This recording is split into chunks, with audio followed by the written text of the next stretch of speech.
नमस्कार, प्रणाम, राधे राधे दोस्तों। आज हम पढ़ेंगे शेड्यूल ऑफ इंडियन कॉन्स्टिट्यूशन। इसके अंदर अपने पूरा एक्सप्लेनेशन से इस टॉपिक को पढ़ेंगे। तो चलिए शुरू करते हैं। पहले थोड़ी बेसिक बातें जान लेते हैं शेड्यूल के बारे में। शेड्यूल जो है, स्टार्टिंग में 8 शेड्यूल थे इन ओरिजिनल कॉन्स्टिट्यूशन। उसके बाद डिफरेंट कॉन्स्टिट्यूशनल अमेंडमेंट से 4 शेड्यूल और ऐड हो गए और अब टोटल शेड्यूल कितने हैं? 12 शेड्यूल है। तो जानते हैं एक एक शेड्यूल के बारे में।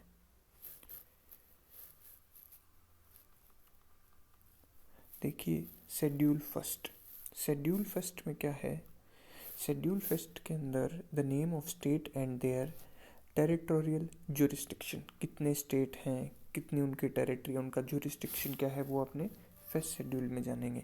इससे रिलेटेड आर्टिकल है 1 से लेके 4 article. Currently 28 state and 8 UTs हैं इंडिया के अंदर। Next schedule, salary allowance and pension charge on consolidated fund. Second schedule के अंदर जो भी सैलरीज हैं, अलाउंसेस हैं, पेंशन है, जो कि कंसोलिडेटेड फंड के ऊपर भारित खर्चा है, वो सारा सेकंड शेड्यूल के अंदर है।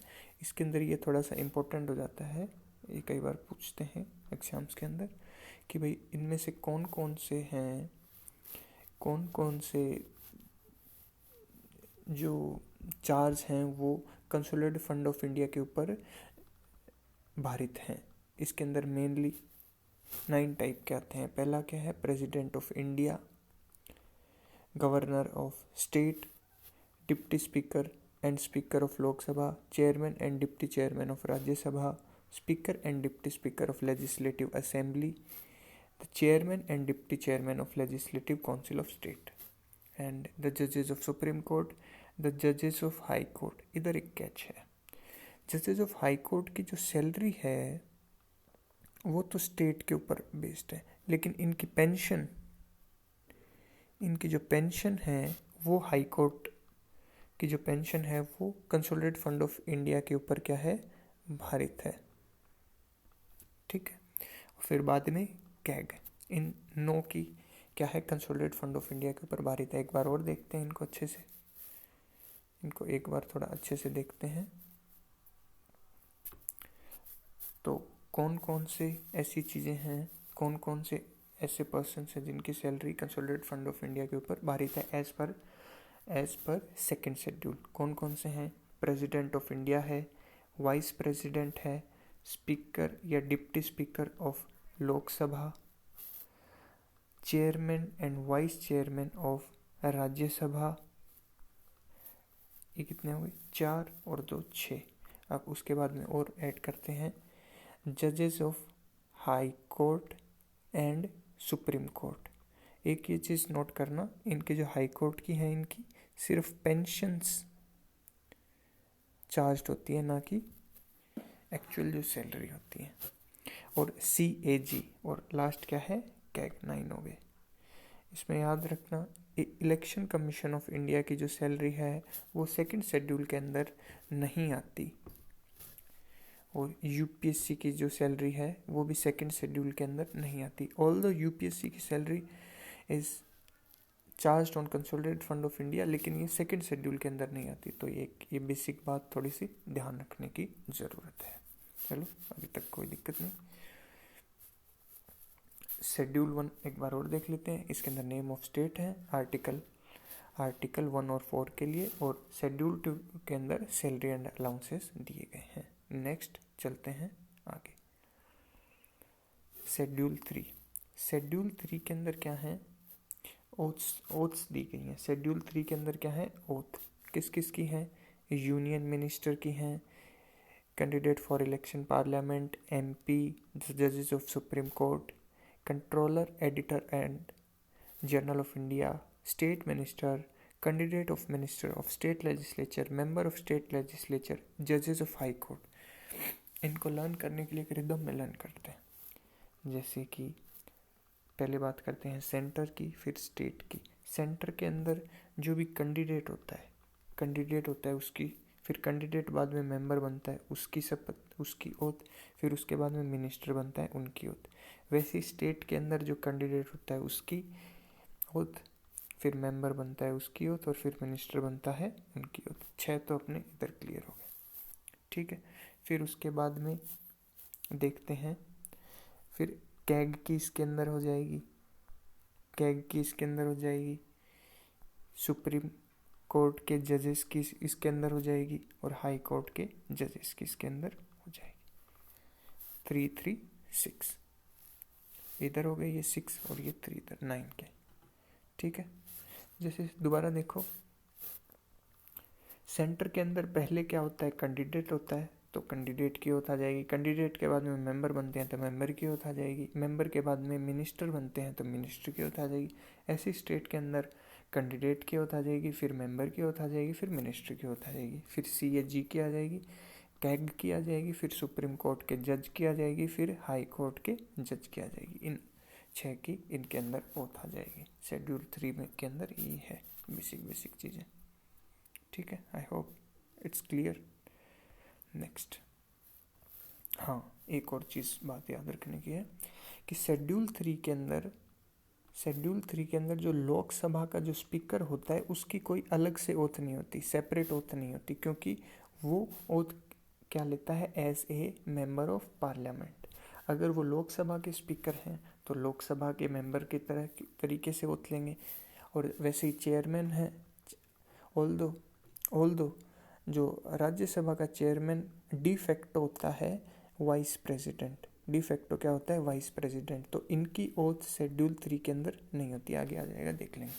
तो अभी एक चीज़ क्या याद रखनी है, अभी जो स्पीकर ऑफ लोकसभा है उनकी कोई सेपरेट ओथ नहीं होती, और ये ओथ कैसे लेते हैं, as a member of parliament, ठीक है।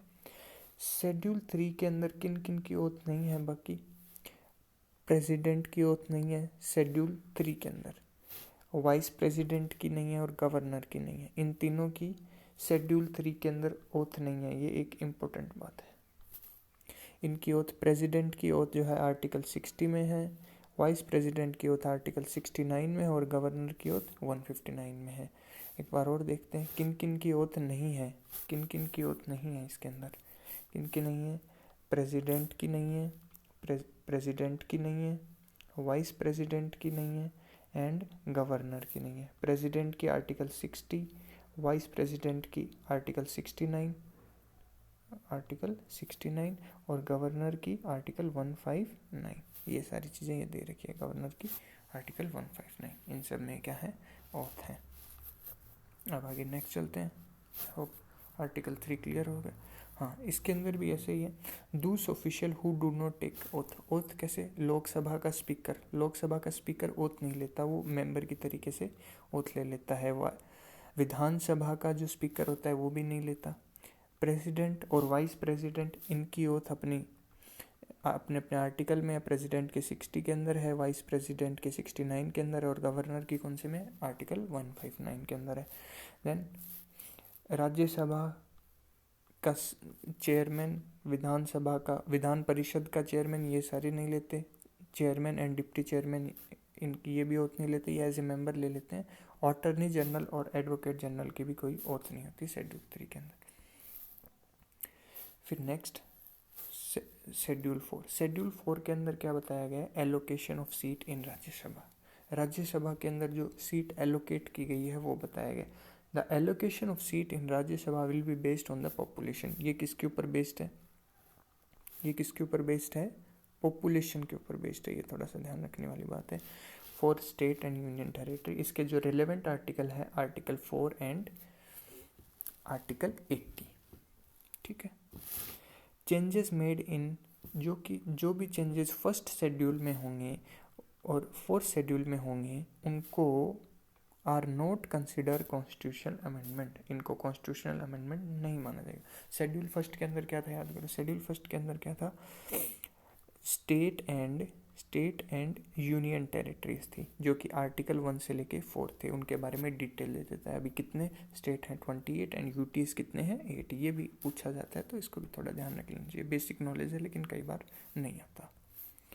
नेक्स्ट, अच्छा, there is no provision for reserve seat in Rajya Sabha. Rajya Sabha के अंदर कोई रिजर्वेशन का प्रोविज़न नहीं है। जैसे लोकसभा के अंदर रिजर्वेशन का प्रोविज़न है, लोकसभा में कुछ सीट रिजर्व है, जैसे एससी और एसटी के लिए सीट रिजर्व है। एससी के लिए 84 है और एसटी के लिए 47 है, 84 और 47 है। ये सीट्स किसके लिए रिजर्व हैं? एससी एसटी के लिए। अच्छा, अभी एक नया प्रोविज़न भी आया है नए अमेंडमेंट से, जो नया अमेंडमेंट है 106। इसके तहत लोकसभा, विधानसभा ऑफ स्टेट एंड दिल्ली की विधानसभा, इसके अंदर जो 1/3 सीट्स होंगी, 1/3 सीट वुमेन के लिए क्या होंगी? रिजर्व्ड होंगी। इसके अंदर राज्यसभा का कोई नाम नहीं है, विधान परिषद यानी कि लेजिस्लेटिव काउंसिल का कोई नाम नहीं है। किस किस में है? लोकसभा के अंदर और लेजिस्लेटिव असेंबली यानी विधानसभा के अंदर क्या है? सीट रिजर्व है। और विधानसभा यूटी के अंदर किसकी? दिल्ली के अंदर 1/3 सीट। ये नए अमेंडमेंट 106 के अंदर हुआ है ये चेंजेस। ठीक है, आर्टिकल 4 क्लियर। अब आते हैं आर्टिकल शेड्यूल 5 पे आते हैं। शेड्यूल 5 के अंदर देखते हैं क्या है। शेड्यूल 5 आर्टिकल 244 इसके बारे में बताता है, provision related to administration of schedule area and schedule tribe. Schedule area और शेड्यूल ट्राइब के एडमिनिस्ट्रेशन के बारे में शेड्यूल 5 क्या देता है? अपने को जानकारी देता है। The power to determine schedule area is entrusted to the president by the constitution. कोई भी एरिया है, जैसे ये इंडिया का मैप है, इसके अंदर किसी भी एरिया को डिक्लेयर करना है कि ये शेड्यूल एरिया या शेड्यूल ट्राइबल एरिया है, तो वो डिक्लेयर कौन करेगा? प्रेसिडेंट ही डिक्लेयर करेंगे। उसको डिक्लेरेशन कौन करेंगे? प्रेसिडेंट ही करेंगे। ऐसे कितने एरियाज हैं जो कि शेड्यूल एरिया के अंदर आते हैं आर्टिकल 5th शेड्यूल के अकॉर्डिंग? तो ऐसे कितने हैं? 10 स्टेट हैं। कितने स्टेट हैं? 10 स्टेट है। कौन कौन से? हिमाचल प्रदेश, झारखंड, मध्य प्रदेश, राजस्थान, गुजरात, उड़ीसा, आंध्र प्रदेश, तेलंगाना, छत्तीसगढ़, महाराष्ट्र। ये 10 स्टेट हैं। शेड्यूल 5 है और स्टेट कितने हैं? 10, जो कि किसके अंदर आते हैं? शेड्यूल एरिया के अंदर। ये मोस्ट इंपॉर्टेंट है, इसको एक बार लर्न करना होगा। लर्न करते हैं, चलो।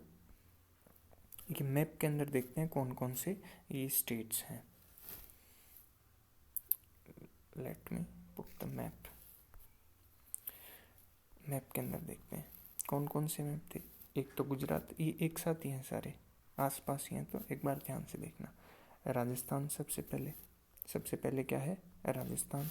फिर उसके बाद में गुजरात, राजस्थान, गुजरात, मध्य प्रदेश, फिर महाराष्ट्र, फिर आंध्र प्रदेश, फिर तेलंगाना, फिर उड़ीसा, छत्तीसगढ़, झारखंड, और फिर उसके बाद में इन सब से अलग एक है हिमाचल प्रदेश। कितने हो गए बिन? 1 2 3 4 5 6 7 8 9 10 स्टेट। कौन कौन से हैं एक बार और देख लेते हैं थोड़े बड़े से। ये राजस्थान, गुजरात, महाराष्ट्र, ये फिर तेलंगाना, आंध्र प्रदेश, उड़ीसा, छत्तीसगढ़, झारखंड, यूपी बिहार नहीं है इसके अंदर इतना, और एक ये हिमाचल प्रदेश। ये वाला एरिया इसके अंदर क्या आ जाता है? शेड्यूल एरिया के अंदर आ जाते हैं। मेनली ये सेंटर वाले हैं सारे। अच्छा, कोई भी नॉर्थ ईस्ट स्टेट है क्या? नहीं है।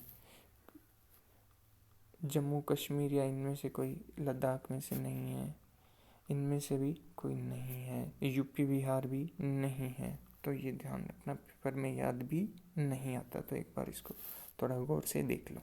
बीच बीच वाले स्टेट एक बार और देखते हैं कौन कौन से हैं। इधर से चलो, स्टार्टिंग से चलते हैं। राजस्थान, फिर उसके बाद में गुजरात, महाराष्ट्र, ये एक साथ याद हो जाएंगे, आंध्र प्रदेश और तेलंगाना, फिर एमपी भी हो जाएगा, ये एमपी इधर है, फिर उसके बाद में छत्तीसगढ़, झारखंड, उड़ीसा अलग से और हिमाचल प्रदेश अलग से। ऐसे कोई भी नॉर्थ ईस्ट स्टेट नहीं है, यूपी बिहार नहीं है, लद्दाख और जम्मू कश्मीर नहीं है, और ये भी नहीं, कर्नाटका नहीं है, तमिलनाडु नहीं है, केरला नहीं है, सारे, गोवा भी नहीं है, ये सारे नहीं है। ठीक है, 10 स्टेट। आई होप अब नहीं भूलोगे। तो शेड्यूल 4 के ऊपर 5 के ऊपर वापस आते हैं। ठीक है, कौन कौन से स्टेट्स हैं। अच्छा, अगर आप कोई राजस्थान के एग्ज़ाम दे रहे हैं तो ये भी इम्पोर्टेंट है, देख लीजिए एक बार। राजस्थान के जो डिस्ट्रिक्ट्स हैं, अच्छा अभी राजस्थान के में कितने डिस्ट्रिक्ट हैं कौन बताएगा, कमेंट्स में ज़रूर बताएं। वैसे मैं ये बता देता हूँ, अभी 41 डिस्ट्रिक्ट्स हैं और 7 डिविजन्स हैं। अभी न्यू कमेटी कह गई। अच्छा, वो कमेटी कौन सी है वो भी आपने कमेंट सेक्शन में बताएं, वैसे मैं बता देता हूँ। ललित के पवार कमेटी की रिकमेंडेशन से वापस 41 डिस्ट्रिक्ट एंड 7 डिवीज़न हो गए। चलो, अभी अपने को उतना नहीं, उसमें नहीं जाना, बस मेन ये याद रख लीजिए। 8 डिस्ट्रिक्ट हैं राजस्थान के अंडर शेड्यूल 5 के अंदर। डूंगरपुर, बांसवाड़ा, प्रतापगढ़, ये तो कंप्लीट आते हैं, और उसके आसपास का एरिया जैसे उदयपुर, राजसमंद, सिरोही, चित्तौड़गढ़ एंड पाली, ये सारे इसके अंदर इंक्लूड हो जाते हैं। इसके अंदर क्या होता है, to ensure effective monitoring and implementation of tribal welfare scheme, a tribal advisory council is constituted in this area by the governor. Governor इनके अंदर एक ट्राइबल एडवाइजरी काउंसिल क्या करता है, कॉन्स्टिट्यूट करते हैं। इसमें गवर्नर साहब क्या कॉन्स्टिट्यूट करते हैं, ट्राइबल एडवाइजरी काउंसिल, इसको याद रखना। कौन कॉन्स्टिट्यूट करते हैं, गवर्नर करते हैं, प्रेसिडेंट नहीं करते, याद रखना, गवर्नर करते हैं। एरिया कौन डिसाइड करता है, एरिया इसके अंदर इंटरेस्टेड बाय प्रेसिडेंट, और ये जो इसमें काउंसिल है ट्राइबल एरिया एडवाइजरी काउंसिल, ये गवर्नर इसको बनाते हैं। ठीक है, अब next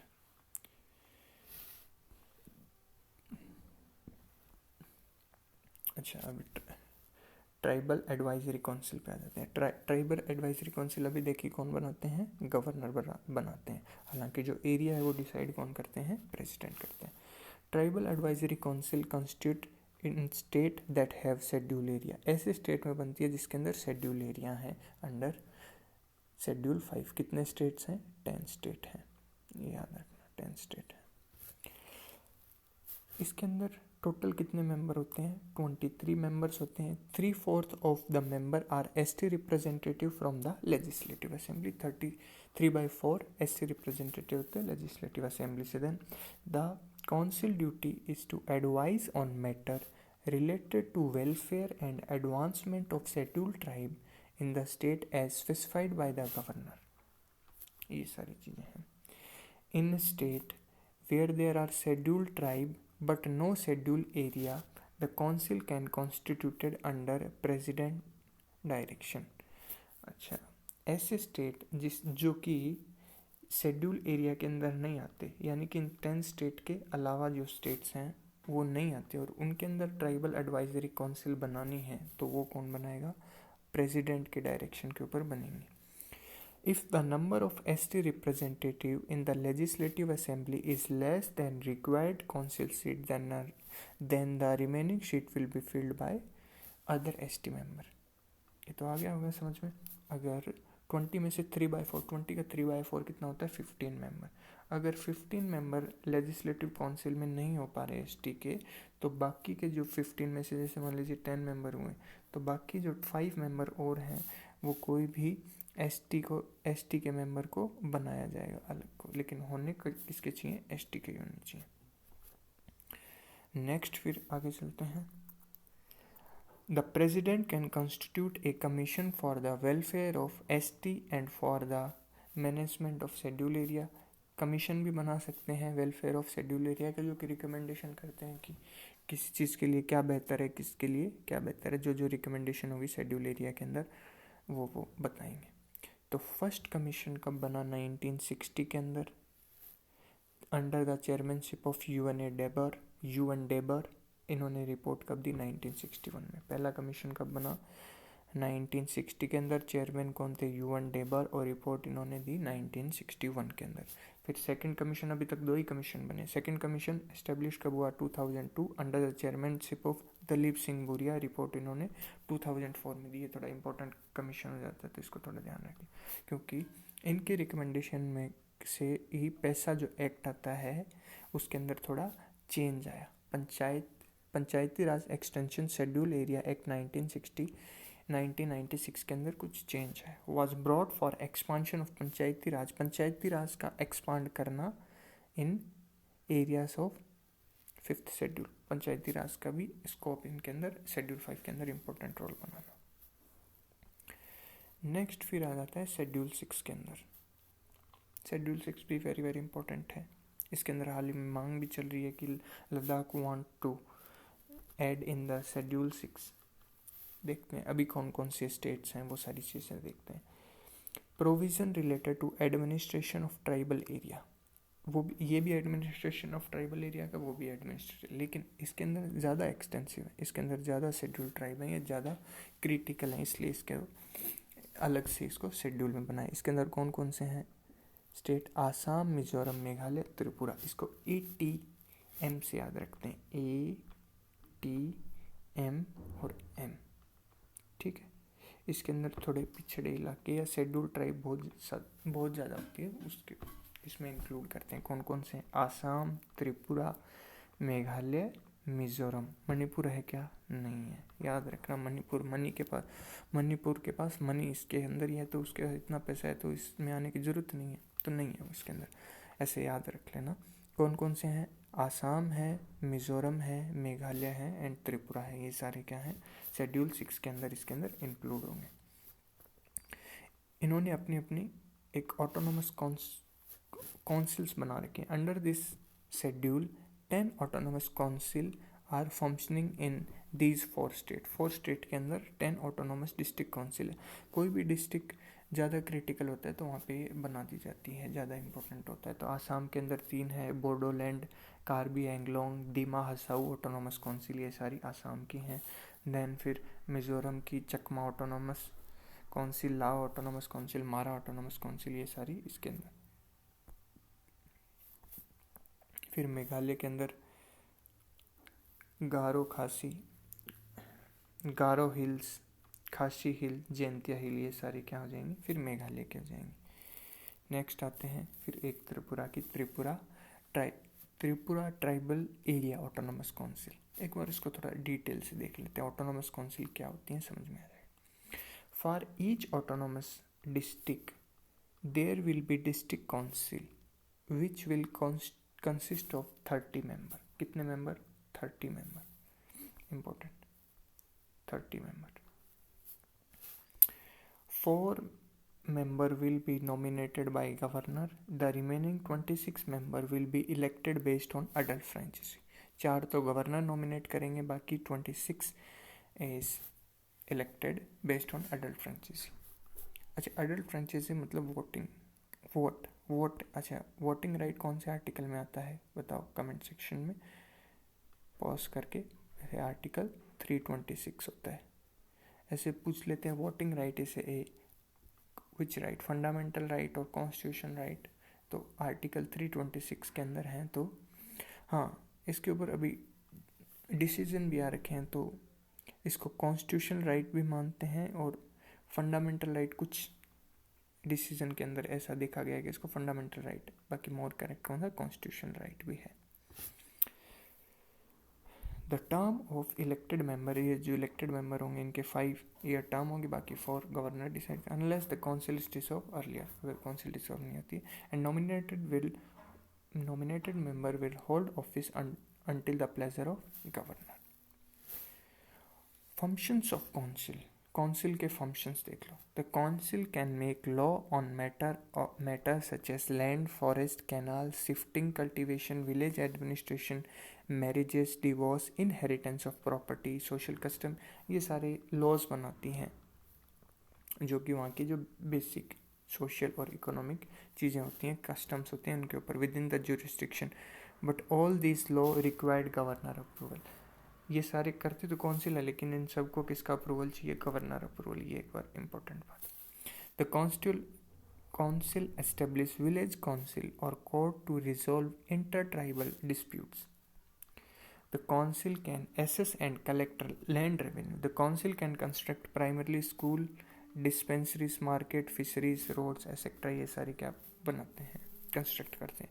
It regulate money lender and trade by non-tribal communities. Governor's approval is mandatory. सबके अंदर क्या है? गवर्नर का अप्रूवल चाहिए. नॉन ट्राइबल कम्युनिटी जो भी ट्रेड करती हैं उसको रेगुलेट करने के लिए. हाँ, शेड्यूल 5 के अंदर और 6 के अंदर थोड़ा कन्फ्यूजन सा हो रहा होगा. एक बार इसके डिफरेंसेस देख लेते हैं. बेसिक डिफरेंस एक बार देख लो. Schedule 5. The fifth schedule contain provision related to schedule area.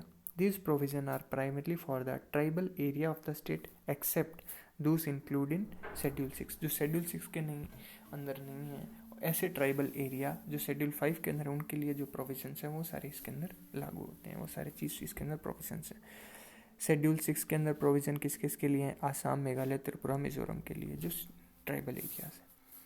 Under this, governor can report to the president regarding the concerned area, but final authority rests in the president. Next. और इसके अंदर क्या होगा? The governor has relatively more power under this schedule. He can design tribal area as autonomous district and autonomous region. इसके अंदर governor खुद design करेगा कौन सा एरिया ऑटोनोमस डिस्ट्रिक्ट के अंदर आएगा, कौन सा नहीं आएगा. ये सारी पावर इनके अंदर ही होती है. Next.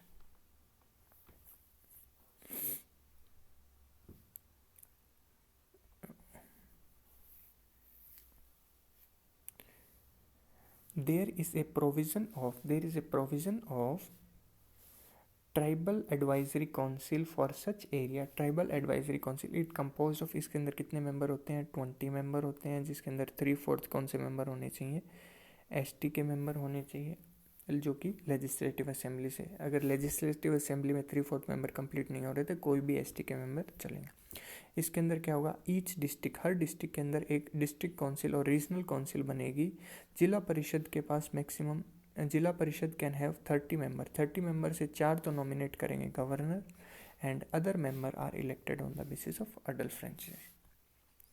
The role of tribal advisory council इस इनका इसके अंदर क्या होता है? एडवाइजरी होता है. ट्राइबल एडवाइजरी काउंसिल, एडवाइजरी नाम में भी आ रहा है.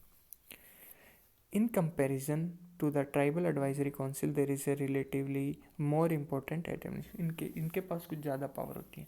इनके पास कोई शेड्यूल 5 के अकॉर्डिंग कोई जुडिशियल पावर नहीं मिलती इनको, लेकिन district council of autonomous district को ग्राम न्यायालय बनाने की पावर मिल जाती है. राइट टू कंस्टिट्यूट ग्राम न्यायालय. इसके अंदर ऐसी कोई जुडिशियल पावर नहीं मिलती. Parliament and legislative have more control over the area under this. इसके अंदर पार्लियामेंट और लेजिस्लेटिव का ज़्यादा कंट्रोल होता है और इसके अंदर कंपेरेटिवली कम इन्फ्लुएंस होता है. तो ये ज़्यादा ऑटोनोमस मिलती है. कंट्रोल कम होगा तो ज़्यादा अपने हिसाब से प्रोडक्टिव काम कर सकेंगे.